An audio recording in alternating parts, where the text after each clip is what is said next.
नमस्कार दोस्तों, welcome to the Alpine classes. दोस्तों आइए आज हम आप लोगों को जो नेट जेआरएफ का प्रिपरेशन करना चाहते हैं उनके लिए ये वीडियो है, जिसमें आज हम आपको बताएंगे कि अगर आप नेट जेआरएफ करना चाहते हैं तो आपको जो सेकेंड पेपर कॉमर्स का है उसमें कौन कौन से सेक्शन हमको पढ़ने पड़ते हैं और बहुत सारी स्ट्रेटजी के बारे में हम लोग बात करेंगे। ठीक है, और सबसे पहले तो मैं आपको बता दूं कि अल्पाइन क्लासेस एक online and offline learning platform है जो कि आपको बहुत ही ऑथेंटिक चीज़ें यहाँ पे प्रोवाइड की जाती है।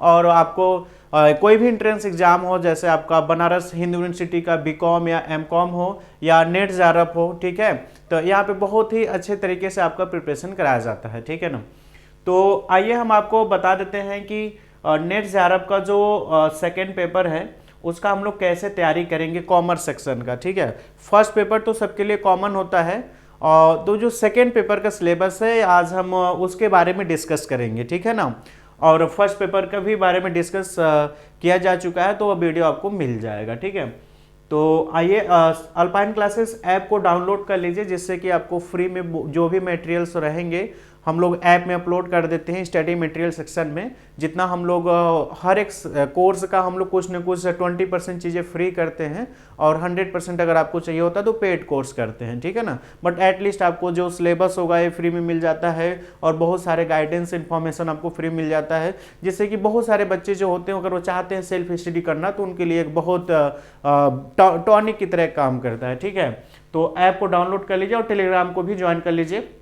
और ये नंबर है, आप इस नंबर पे भी आप व्हाट्सएप कर देंगे तो आपको बहुत सारी इन्फॉर्मेशन आपको प्रोवाइड कर दी जाएगी। ठीक है ना, कोर्स ऐसा नहीं कि कोर्स आप परचेज करेंगे तभी, कोर्स परचेज करेंगे तब तो आपको सब कुछ मिलेगा, है ना, वीडियो मिलेगा, पीडीएफ नोट्स मिलेगा, टेस्ट सीरीज मिलेगा, प्रीवियस ईयर के पेपर का सोल्यूशन मिलेगा, उसका आंसर की मिलेगा, वो तो सब कुछ मिलेगा, वो तो अलग बात है। लेकिन अगर आप एटलीस्ट अल्पाइन क्लासेस के ऐप को डाउनलोड कर लेते हैं और टेलीग्राम चैनल को ज्वाइन कर लेते हैं तो आपको मैक्सिमम बेनिफिट्स आपको प्रोवाइड कर दी जाती है फ्री में। ठीक है ना, तो आइए हम लोग जो सेकेंड पेपर है कॉमर्स का उसमें आज हम बस डिस्कस करेंगे कि उसका कोड क्या है और उसमें जो 10 सेक्शन आते हैं उस सेक्शन का नाम क्या है, एक सेक्शन से कितने क्वेश्चन पूछे जाते हैं।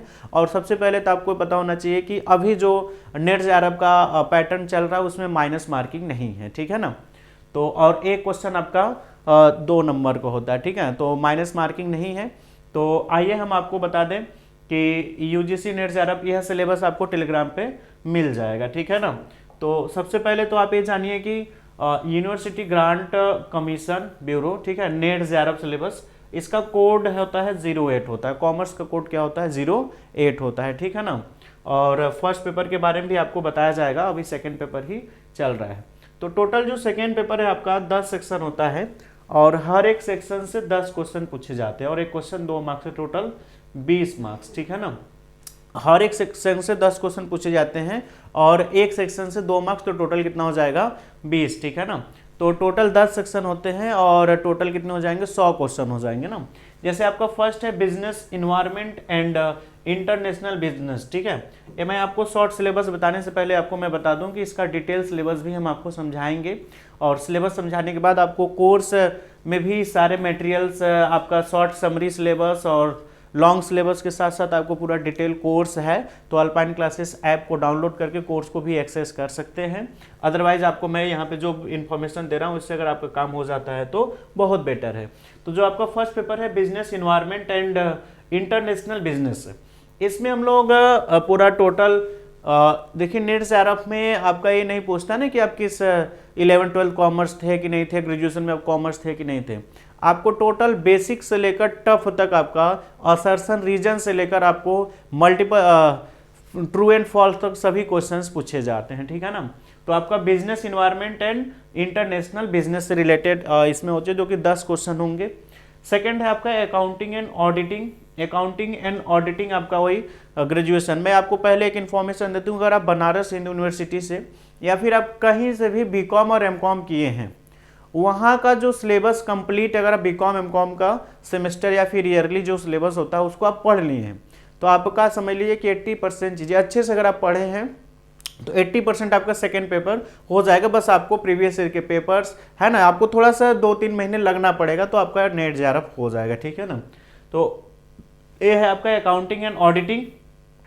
बिजनेस इकोनॉमिक्स है आपका, बिजनेस इकोनॉमिक्स से आपका 10 क्वेश्चन पूछे जाते हैं। देखिए हर एक सेक्शन से 10-10 क्वेश्चन पूछे जाते हैं। अब बिजनेस इकोनॉमिक्स में आपको पूरा टोटल्स माइक्रो मैक्रो और इंडियन इकोनॉमी सारे कुछ इसमें पढ़ने पड़ते हैं, ठीक है। और ये पीजी लेवल का, और जो बनारस हिंदू यूनिवर्सिटी से अगर पीजी कर रहे हैं और जो बच्चे नेट जेआरएफ के लिए वीडियो देख रहे हैं तो उनसे भी यही कि अगर आप नेट जेआरएफ कर लेते हैं, आप पीएचडी नहीं भी करते हैं तो भी आपका एक रिस्पेक्ट और क्या बोलते हैं, एक आपका एक ओहदा जो बोलते हैं, या फिर आप एक बोलते हैं कि एक आपका डिग्री में एक वैल्यू आ जाती है अगर आप नेट जेआरएफ और पीजी है साथ में नेट जेआरएफ है तो, ठीक है ना। तो उन बच्चों के लिए है कि जो अगर के पीएचडी करना चाहते हैं और अभी आप पीजी कर रहे हो तब हमारे वीडियो आप देख रहे हो, तो कोशिश करिए कि आपका पीजी में परसेंटेज थोड़ा सा अच्छा रहे तो आपको एपीआई वगैरह में बहुत ही हेल्प करता है। तो नेक्स्ट है आपका बिजनेस फाइनेंस। बिजनेस फाइनेंस भी आपका वही यूजी और पीजी लेवल का आता है। और हाँ, एक बार और मैं आपको बता दूं कि जो बनारस हिंदू यूनिवर्सिटी से बीकॉम और एमकॉम किए हैं तो यहाँ का अगर सिलेबस आप पढ़ लेते हैं तो आपका पूरा कंप्लीट तैयारी हो जाता है। अदरवाइज हम लोग तो सारा कुछ नोट्स वगैरह आपको प्रोवाइड करेंगे ही, ठीक है ना। बिजनेस फाइनेंस आपका जो ग्रेजुएशन लेवल पे होता है और पीजी लेवल पे वो आते हैं। Business statistics and research methodology, ये बड़ा ही इंपॉर्टेंट टॉपिक हो जाता है। इसको हम लोग 11th में इग्नोर करते हैं, बीकॉम में इग्नोर करते हैं, बट आपको पीजी और रिसर्च के सेक्टर में जब आप जाते हैं तो स्टैटिस्टिक्स का बड़ा इंपॉर्टेंस हो जाता है। तो इस वजह से आप स्टैटिस्टिक्स को ग्रेजुएशन लेवल से लेकर पीजी में देखिए क्वालिटेटिव और क्वांटिटेटिव दोनों स्टैटिस्टिक्स पूछे जाते हैं, ठीक है ना। जैसे जो ग्रेजुएशन में हम लोग पढ़ते हैं वो क्वांटिटेटिव होता है, और हम लोग जो पीजी में पढ़ते हैं तो वो आपका क्वालिटेटिव होता है, जिसमें है ना काई स्क्वायर हो गया, टी टेस्ट हो गया, ये सब सारा चीज उसमें हम लोग पढ़ते हैं। और रिसर्च मेथोडोलॉजी, ठीक है ना, कि आप रिसर्च करने जाओगे तो कौन कौन से बातों को ध्यान रखना होता है और उसमें क्या प्रोसीजर्स होते हैं उसके बारे में पढ़ना होता है। नेक्स्ट है आपका बिजनेस मैनेजमेंट एंड एचआरएम, ठीक है। तो बिजनेस मैनेजमेंट ये आपका यूजी और पीजी दोनों लेवल पे जो होते हैं बिजनेस मैनेजमेंट और एचआरएम उससे रिलेटेड क्वेश्चन होते हैं।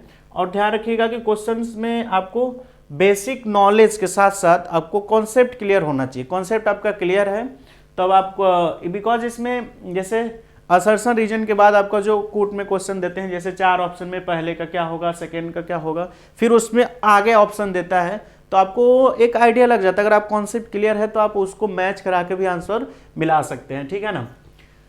नेक्स्ट है आपका banking and financial institution. Banking and financial institution में जैसे आपका जितने सारे एडबी, सिडबी, नाबार्ड है ना, आरबीआई, एसबीआई सारे पढ़ने पड़ते हैं। इसमें हम लोग को अपेक्स सिस्टम्स होता है बैंकिंग का, सब कुछ हम लोग को इसमें देखना था। अभी डिटेल में हम लोग देखेंगे, अभी बस आपको समरी में बता रहे हैं कि 10 सेक्शन कौन कौन होते हैं। मार्केटिंग मैनेजमेंट, मार्केटिंग मैनेजमेंट आप फिलिप कोटलर का जो नाम सुने अगर आप उनका पढ़ लेते हो तो आपका कंप्लीट हो जाता है। या फिर आपका जो भी यूजी पीजी में देखिए, इसमें जो नेट जेआरएफ का सिलेबस है आपका, नेट जेआरएफ सिलेबस से मत समझिए ना कि यूपीएससी लेवल का है। आपको ये बस देखिए, नॉर्मली अगर सबका नेट जेआरएफ निकल जाता तो इसका कोई वैल्यू नहीं रहता ना। क्वेश्चंस आपका बेसिक कवर होना चाहिए, मतलब आपका नॉलेज होना चाहिए, कॉन्सेप्ट क्लियर रहे, तब आप उस चीज़ों को कर लेते हो, ठीक है। और नेक्स्ट है आपका लीगल एस्पेक्ट। लीगल एस्पेक्ट में आपका बिजनेस रेगुलेटरी फ्रेमवर्क जो ग्रेजुएशन में हम लोग पढ़े होते हैं, जैसे कॉन्ट्रैक्ट एक्ट हो गया है ना, कंपनी लॉ हो गया, ये सारी चीज़ें हम लोग को पढ़ने होते हैं। नेक्स्ट है आपका income tax and corporate tax planning. तो ये आपका पीजी में भी है और यूजी में, तो जो इनकम टैक्स है उसको अगर आप पढ़ लोगे, अभी आगे हम आपको बुक वगैरह भी सजेस्ट कर देंगे, जिससे कि आप बुक जो कोर्स नहीं ले पा सकते हैं तो उनके पास बुक वगैरह होगा तो वहाँ से आप इसको कर लेंगे। तो बुक वगैरह अगर आपको चाहिए कि हाँ सर ये 10 सेक्शन में कौन कौन सी बुक अगर हम पढ़ें तो हमारा हो जाएगा, तो इसके लिए तो आपको अल्पाइन क्लासेस ऐप को डाउनलोड करना होगा या फिर टेलीग्राम को आप ज्वाइन कर लेंगे, तो वहाँ पे हम सारा डिटेल कर देंगे, ठीक है ना। वहाँ पे हम सब कुछ डिटेल आपको बता देंगे, या फिर किसी सेपरेट वीडियो में भी हमें रिसर्च करके 2-2, 3-3 बुक सबका राइटर का नाम बता देंगे, जिससे आपका काम हो जाएगा।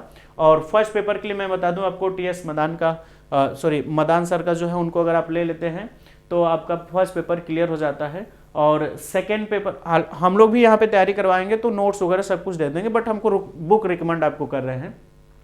सेकेंड पेपर आपका बेसिक से लेकर ग्रेजुएशन तक का आपका जो भी और पीजी तक का जो भी कॉन्सेप्ट है उसको आप क्लियर करते हैं तो आपको बहुत ही हेल्प करेगा क्वेश्चन सॉल्व करने में वहाँ पे, ठीक है ना। तो आप चैनल को लाइक कर दीजिए और सब्सक्राइब कर दीजिए, और अगर आप कोर्स लेना चाहते हैं तो कोर्स का ऑलरेडी डिटेलिंग वीडियो बन चुकी है। अदरवाइज आपको नहीं वो वीडियो देखे हैं तो आप अल्पाइन क्लासेस ऐप को डाउनलोड कर लीजिए और टेलीग्राम को भी ज्वाइन कर लीजिए, जिससे आपको बहुत सारे इन्फॉर्मेशन के साथ साथ आपको फ्री की चीज़ें बहुत सारे अवेल कराई जाती है, ठीक है ना। तो अगर आपको ये वीडियो अच्छा लगा हो तो अपने फ्रेंड सर्कल में शेयर कर दीजिए और कमेंट करके बताइए कि आपको और क्या इन्फॉर्मेशन चाहिए या फिर और बहुत सारी चीज़ें जो कि आपको नहीं समझ में आ रही है तो आप कमेंट करिए, उसका जवाब आपको दिया जाएगा। Thank you very much.